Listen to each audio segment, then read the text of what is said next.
आज का वीडियो आपके लिए बहुत ज़्यादा हेल्पफुल होने वाला है, क्योंकि आज मैं आपको बताने वाली हूँ सर से, जो हमारे ज़िले की बहुत ही अच्छे माने हुए स्किन स्पेशलिस्ट हैं, डर्मेटोलॉजिस्ट हैं, MBBS MD है। तो मतलब मैं यूँ कहूँ तो मेरे ज़िले के सबसे अच्छे डॉक्टर, अगर त्वचा रोग में आप जानना चाहेंगे तो सर ही हैं, राघवेंद्र प्रताप सिंह जी। तो आज आप लोगों के बहुत सारे सवाल झाइयों को लेकर, जो मेरे चैनल पर सबसे ज्यादा आप लोगों के द्वारा पूछे जाते हैं, उनको लेकर मैं सर के पास आई हूं और इस बारे में सर से चर्चा करेंगे कि किस तरह से इस समस्या से निपटा जा सकता है। तो पूछते हैं सर से। और मेरे जिले से जो भी बहनें हैं, भाई हैं, जालौन जिला से बहुत सी बहनें हमसे जुड़ी हैं जालौन जिले से, तो वो सब सर को भली भांति जानती भी होंगी, पहचानती भी होंगी। तो सबसे पहला जो क्वेश्चन है सर से वो यही है कि सर, जो पिगमेंटेशन की समस्या है, झाइयों की समस्या है, आज के समय में ये बहुत ज्यादा बढ़ी हुई है। क्योंकि अगर हम कहीं 10 महिलाएं एक साथ बैठी हुई होती हैं तो उसमें से कम 3 से 4 जो महिलाएं हैं उनमें दाग धब्बे, झाइयों की समस्या देखी जाती है। तो क्या इस समस्या से हम कैसे छुटकारा पाएं और किस तरह से इससे हम निपट सकते हैं, तो इसके बारे में आपसे कुछ जानना चाहते हैं। नमस्कार कीर्ति जी, और हमारे सारे व्यूअर्स को भी बहुत बहुत नमस्कार। मैं doctor Raghavendra Pratap Singh, skin specialist. अभी मैं मेडिकल कॉलेज उरई में कार्यरत हूँ। तो जैसा कीर्ति जी पूछ रही हैं कि झाइयाँ जिनको मेलाज्मा बोलते हैं, तो इसमें क्या होता है, मेनली आफ्टर प्रेगनेंसी होती है दिक्कत। क्योंकि ड्यूरिंग प्रेगनेंसी के समय में अपने जो हार्मोनल चेंजेस होते हैं बॉडी में, उसकी वजह से समस्या होती है। तो इसमें क्या होता है कि कुछ पेशेंट्स में, कुछ लोगों में बहुत जल्दी इम्प्रूवमेंट हो जाता है, सही भी हो जाती है, लेकिन कुछ लोगों में ये लंबे समय तक रहती है दिक्कत। जी सर। और सर एक चीज और है कि मार्केट में बहुत सारी क्रीमें ऐसी आती हैं गोरा करने वाली, जो दावा करती हैं कि आपको रातों रात गोरा कर देंगे।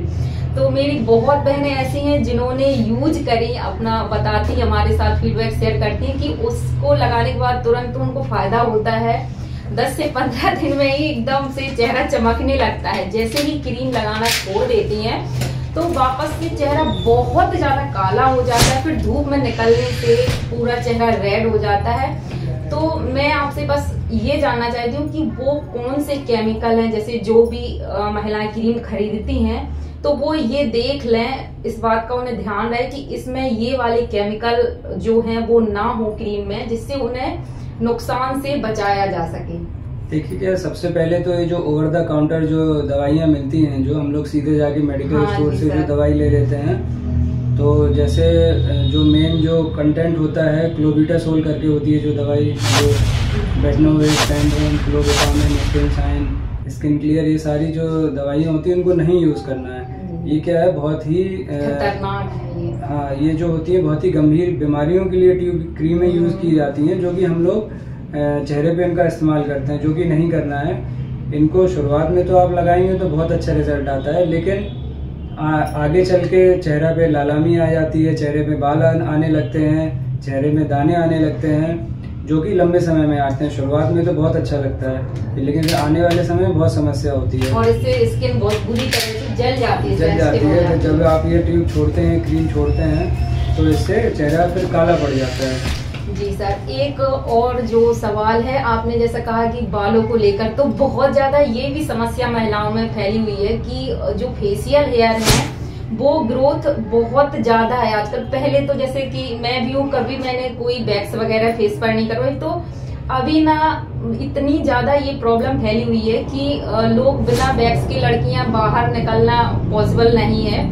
तो ये क्यों आज इतना ज्यादा फैला हुआ है? सारी चीजें हैं कि बहुत सारी चीजें, डाइट है, फिजिकल एक्टिविटी है, हम अपना खाने पीने का ध्यान नहीं रख रहे हैं, हम लोग फिजिकली एक्टिव नहीं हैं, फास्ट फूड ले रहे हैं, जंक फूड ले रहे हैं, समय पे सो नहीं रहे हैं, सारा अपना जो हार्मोन्स हैं सारे सब तो बेकार होता है। सारी चीजें सबसे पहले हमें अपनी डाइट का अच्छे से ख्याल रखना चाहिए। डाइट मतलब स्किन में किसी भी तरह की प्रॉब्लम से बचने के लिए डाइट पर ज्यादा से ज्यादा फोकस करना। घर का खाना खाएं, बाहर का खाना अवॉइड करें, oily spicy food, junk food है, इन सब चीजों का थोड़ा एक चीज और, जैसे कि आपने कहा प्रेगनेंसी के बाद ये समस्या ज्यादातर आती है, लेकिन बहुत सी ऐसी जो लेडीज हैं, बहनें जुड़ी हैं कि जिनकी उम्र 22-23 साल की है और उनको पिगमेंटेशन बहुत ज्यादा हो गई, इस वजह से लड़कियों की शादी नहीं हो पा रही है। तो उनके लिए आप कोई सजेस्ट करें सनस्क्रीन या इस तरह की कौन सी उन्हें सावधानी रखनी चाहिए कि ये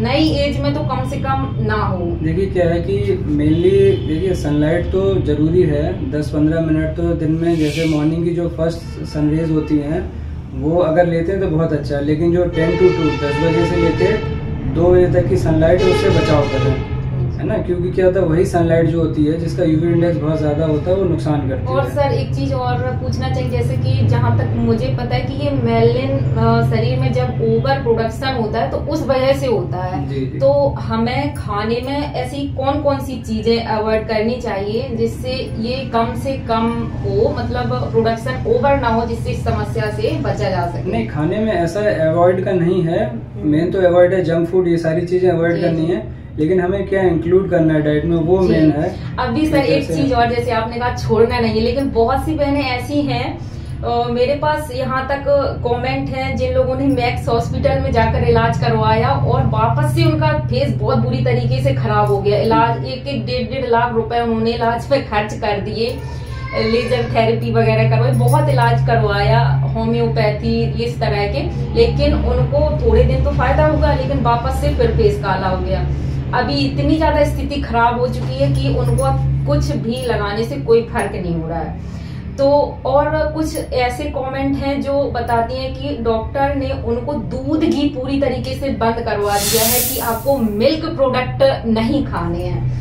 तो देखिए क्या है, फेस से इसका कोई वो नहीं है जी, यही मैं भी लोगों को बताती हूँ कि आपको हेल्दी चीजें खाना चाहिए, इससे और भी प्रॉब्लम हो सकती है। मिल्क आप डाइजेस्ट कर रहे हो, मिल्क आप डाइजेस्ट कर पा रहे हो तो आप बॉडी कर पा रही है तो आपको लेना चाहिए। जी सर। ना पहले स्टार्टिंग में जैसे रिफाइंड ऑयल आए थे, उस टाइम था आज से 10-15 साल पहले की घी बंद कर दो, घी बंद कर दो। अब सब जो अमेरिकन है वो सारे अब घी पे आ गए हैं, सब रिफाइंड ऑयल सब बंद कर रहे हैं। ये तो समय की चीजें हैं, लेकिन जो अपना शुद्ध अगर घर का है और आप उसको अगर आप उसको पचा पा रहे हो तो उससे अच्छा कुछ है ही नहीं, है ना, उस चीज का मेन ध्यान रखना है।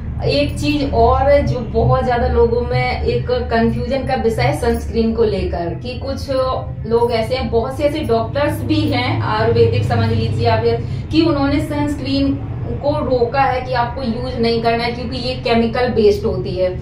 तो इसके बारे में आप क्या कहेंगे? सनस्क्रीन का यूज हमें मतलब कम करना चाहिए ज्यादा, या इसमें ऐसे क्या घातक कोई इंक्लूड है कुछ केमिकल? कुछ पैराबेन्स होते हैं जो कि अभी स्टडीज हुई है कि जो कैंसर कॉजिंग होते हैं, लेकिन जो अभी रिसेंट सनस्क्रीन आ रही है उनमें ऐसी कोई दिक्कत नहीं है। तो सनस्क्रीन भी हमें बहुत सोच समझकर अच्छी ब्रांड की अच्छी चीजें यूज करनी चाहिए आपको। और अगर आप धूप में ज्यादा रहते हैं, बाहर खुले में ज्यादा रहते हैं तो मस्ट है, आपको सनस्क्रीन यूज करना ही चाहिए। और आप घर के अंदर हैं तो एक सिंगल एप्लीकेशन ही सफिशिएंट है, और जैसे आप बाहर निकल रहे हैं तो 2 एप्लीकेशन 2 to 3 आवर्स के बाद उसका जो रिजल्ट, जो एफिकेसी होती है वो बिल्कुल खत्म हो जाती है। और सर एक चीज और पूछना चाहूंगी कि जो बहनें ऐसी हैं जिनके पास इतना एफर्ट नहीं कर पाती हैं कि जाके अच्छे डॉक्टर से मिलें, तो उनके लिए आप कोई क्रीम और अच्छा सा मॉइस्चराइजर खास कर पिगमेंटेशन के लिए आप जरूर से बताएं, जिनकी बहुत कुछ मतलब मैं चाहती हूँ दिल से कि उनकी हेल्प हो सके। नहीं बिल्कुल, जो पिगमेंटेशन के लिए है मेन जो कंटेंट होता है कोजिक एसिड जैसे है, जिन क्रीमों में कोजिक एसिड है, लेकिन उसमें क्लोबिटासोल, हाइड्रोक्विनोन जो ट्रिपल कॉम्बिनेशन की दवाइयाँ आती है वो नहीं यूज करनी चाहिए। और ये वाली वो क्रीम है जैसे आपने बताया कोजिक एसिड बेस्ड है, तो उनका भी लगातार यूज नहीं करना चाहिए? नहीं, उससे ऐसा कोई साइड इफेक्ट नहीं है। हाँ, जैसे आपको इम्प्रूवमेंट होगा तो आप उसको बंद कर दो, अगर देखने लगे 2-3-4 महीने फिर आप फिर से उसको यूज कर सकते हैं। लेकिन सनस्क्रीन साथ में एप्लीकेशन बहुत जरूरी है। कोजिक एसिड हो गया, ग्लाइकोलिक एसिड हो गया, ये सारी चीजें हैं, ये भी फायदा करती हैं पिगमेंटेशन में। और सर एक क्वेश्चन और है लेजर थेरेपी को लेकर, क्योंकि बहुत कमेंट है कि जिन लोगों ने लेजर करवाया, मेरे पास दिल्ली से भी बहुत बहने हैं, और एक तो सिस्टर ऐसी हैं जिन्होंने लेजर करवाने के बाद 1.5-2 लाख रुपए खर्च करने के बाद अब उनकी कंडीशन ऐसी हो गई है कि वो बताती हैं कि उनका चेहरा किसी को दिखाने लायक नहीं रहा, उनके हस्बैंड ने भी उनको तलाक दे दिया है। तो मैं बस ये पूछना चाहती हूँ सर कि लेजर थेरेपी से कितने, जैसे 100 लोगों अगर करवाते हैं तो उसमें से कितने लोगों को 100% आराम इससे होता है? देखिए क्या, पहली चीज तो यह है कि आप लेजर कौन सा यूज कर रहे हो, लेजर मशीन कौन सी आपकी है। अगर अच्छी मशीन है आपके पास, न्यू एडवांस टेक्नोलॉजी है, तो उसके साइड इफेक्ट तो नील है। कि जो हमारे पास जो मशीन है उसके साइड इफेक्ट बिल्कुल नील है, कोई साइड इफेक्ट नहीं है। और क्या होता है 60 to 70% केसेस में इम्प्रूवमेंट मिलता है जी। 10 to 20 to 30% केसेस में होता है जहाँ पे इम्प्रूवमेंट कम मिलते हैं या फिर नहीं मिलता है। तो लेकिन ऐसा नहीं है कि आज के समय में बहुत ही रिफाइंड मशीन्स हैं, बहुत ही कैपेबल मशीन्स हैं जिनके काफ़ी अच्छे रिजल्ट्स हैं, तो वो अच्छे रिजल्ट देती हैं। ऐसा नहीं है कि आपका चेहरा जल जाएगा। बहुत सारे पेशेंट ऐसा 70% तक उनको फायदा हो सकता है, 10-20% पेशेंट ऐसे हैं जिनको नहीं होता है तो वो उनको एक्सप्लेन कर देते हैं। और बहुत सारे पेशेंट आते कहते हैं लेजर से कैंसर हो जाएगा, ऐसा कुछ नहीं है, ये भ्रांति है। हाँ, ये तो मिथ है, पहले से जो बातें चली आ रही वही है, लेकिन आज के समय बहुत अच्छी लेजर आ चुकी है। तो बस इसके लिए यही है कि आपको बहुत अच्छे से डॉक्टर जो जिनके पास आप जाते हैं तो उनको अच्छे से समझ के और पूरी तरीके से उनसे बात करके समझ लें। डर्मेटोलॉजिस्ट को ही दिखाइए आप लोग, ऐसे कहीं से भी किसी भी डॉक्टर को।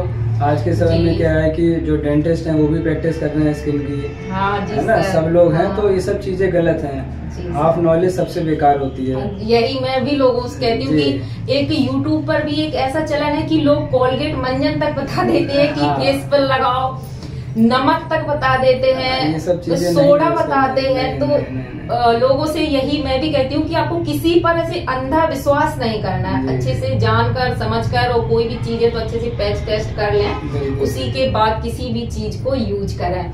तो बस सर थोड़ा सा आप मुझे एक चीज और बताएं, जो बहनें हमारी ऐसी हैं जो बहुत ज्यादा, जिनको झाइयां हैं और उनको धूप में, मतलब बहुत सी बहनें ऐसी हैं जिनको गाँव में रहना पड़ता है और गाँव में खेतों में जाकर वो काम करती हैं, तो क्या वो झाइयों को से मतलब छुटकारा पा सकती हैं किस तरह, या नहीं उनको फायदा मिल सकता है, इसके बारे में और नहीं? देखिए क्या है कि जैसे बाहर निकलना है, काम करना है, तो उसमें ये कर सकते हैं फेस कवर करके रखें, अम्ब्रेला यूज करें, कुछ देखिए कुछ प्रिकॉशन लेने पड़ेंगे। अगर आप करेंगे, देखिए किसी भी चीज की आप, अगर आपको हेल्दी रहना है तो एक्सरसाइज करनी पड़ेगी। वैसा ही स्किन के साथ है, अगर आपको स्किन ग्लोइंग स्किन चाहिए तो आपको केयर करना पड़ेगा उसका। अगर आपको केयर करोगे तो उसका तुरंत रिजल्ट नहीं मिलता है, लेकिन कम से कम समस्या बढ़ेगी, जो है बढ़ेगी तो नहीं, रुक तो जाएगी। 4 to 6 मंथ में आपको रिजल्ट 100% देखेगा जी। और हाँ, सच बात तो ये है, आप सोचे कि 2 से 4 दिन में या 8 दिन में आप कुछ भी ट्राई करते हैं तो वो ऐसा नहीं होगा। उसके लिए आपको थोड़ा सा धैर्य रखने की ज्यादा से ज्यादा जरूरत है। डेली केयर बहुत जरूरी है जी। और सर एक चीज और लास्ट क्वेश्चन है कि इसमें हमें कौन कौन सी ऐसी विटामिन हैं उनको क्योंकि आजकल एक चलन है विटामिन ई का बहुत ज्यादा यूट्यूब पर है कि विटामिन ई खा लो, विटामिन ई खा लो, तो उसके बारे में कि मतलब ऐसे हमें लेना चाहिए अपने मन से या नहीं, या लेना भी चाहिए, तो कौन सी ऐसी विटामिन है जिनको हम बिना किसी डॉक्टर की सलाह के घर पर ले सकते हैं? देखिए विटामिन का तो है कि ऐसा कोई सिंगल किसी भी विटामिन का रोल नहीं है। आप तो क्या है कि मल्टी विटामिन्स हैं कि जिसमें सारे विटामिन्स हों, वो आप ले सकते हैं। Over the counter multi vitamins बहुत सारे मिलते हैं, वो आप ले सकते हो। उसमें आपको सारे विटामिन्स का वो मिल जाएगा, वो ज्यादा बेटर है एज कम्पेयर टू कोई एक विटामिन पे लेके। और एक चीज और सर, जो विटामिन ई के कैप्सूल आते हैं, एक तो मैंने सर का वीडियो देखा था, बहुत अच्छे मतलब माने हुए डॉक्टर हैं, तो वो खुद ही बता रहे थे कि जो विटामिन सी की गोली आती है, लिम्सी शायद ऑरेंज कलर की, तो क्या वो डायरेक्ट हम फेस पर लगा सकते हैं उसको? उन्होंने खुद, तो तब से मैं बहुत इस बात को लेकर मैंने तो ऐसा कोई एक्सपेरिमेंट नहीं किया है, यूज किया है, तो उसके बारे में तो कुछ कमेंट करना है नहीं, तो ऐसे मतलब गोली मुझे जहाँ तक लगता है कि हमें नहीं यूज करनी चाहिए फेस के ऊपर, नहीं यूज करना चाहिए जी सर। दोस्तों बस लास्ट में यही कहूंगी कि अगर आप इस तरह की स्किन से रिलेटेड कोई भी समस्या है, खासकर पिगमेंटेशन है, मिलाजमा है, तो आपको ध्यान ये रखना है कि आपको अपने मन से कोई भी इलाज मतलब मार्केट से खरीद कर तो कोई भी क्रीम वगैरह यूज नहीं करनी है। आप कुछ होम रेमेडी हैं जिनको ट्राई कर सकते हैं, जिनको मैं बताती रहती हूँ, उनसे भी बहनों को बहुत अच्छे फायदे हो रहे हैं। लेकिन अगर आप कोई क्रीम वगैरह यूज करते हैं तो आपको डॉक्टर से मिलकर, अच्छे से डर्मेटोलॉजिस्ट से मिलकर ही आपको अपना इलाज है शुरू करना है, अपने मन से कुछ भी नहीं करना है। और अगर आप हमारे आसपास के हैं जिला जालौन से हैं तो सर से मिलकर आप दवाइयां ले सकते हैं, इलाज करवा सकते हैं। कोई भी अगर आपको हेयर प्रॉब्लम है या स्किन संबंधी कोई भी समस्या है, त्वचा रोग है, कुछ भी है, तो आप माई स्किन केयर क्लिनिक है सर का, उरई में भी है, जालौन में भी है। बहुत अच्छा आपको इनसे फायदा मिलेगा और आप इनसे मिलकर अपना इलाज शुरू करवा सकते हैं। आशा करती हूँ आज का वीडियो आपके लिए बहुत ज्यादा हेल्पफुल रहा होगा। सर के द्वारा जो बताई गई जानकारी है वो भी आपको अच्छे से समझ में आई होगी कि आपको कुछ भी ऐसे ही अपने मन से ट्राई नहीं करना है। प्रॉपर आपको ट्रीटमेंट लेना है, वो भी ऐसी जगह से लेना है जिस पर आप कुछ बातें ऐसी होती हैं जब हम किसी डॉक्टर के पास जाते हैं तो हम उनसे अच्छे से विचार विमर्श कर सकें। बहुत से डॉक्टर ऐसे भी होते हैं जिनसे हम बोल ही नहीं पाते, उन्होंने दवाई लिख दी और हम बस लेकर चले जाते हैं। तो जब तक आपके अपने मन में तसल्ली नहीं होगी तब तक आपको फायदा भी नहीं होगा, जहां तक मुझे लगता है। तो आप जिनके पास भी इलाज करवाने के लिए जाते हैं तो सबसे पहले तो आपके मन में जो भी क्वेश्चंस हैं, जो भी सवाल है, उनको अच्छे से डिस्कस करें। और अगर यहाँ कहीं के क्षेत्र के हैं तो आप सर से जरूर मिल सकते हैं, आपको तसल्ली भी होगी और आपको फायदा भी होगा। तो मिलेंगे ऐसे ही दूसरे वीडियो में, तब तक के लिए हर हर महादेव। महादेव की कृपा आप सब पर सदा सर्वदा बनी रहे।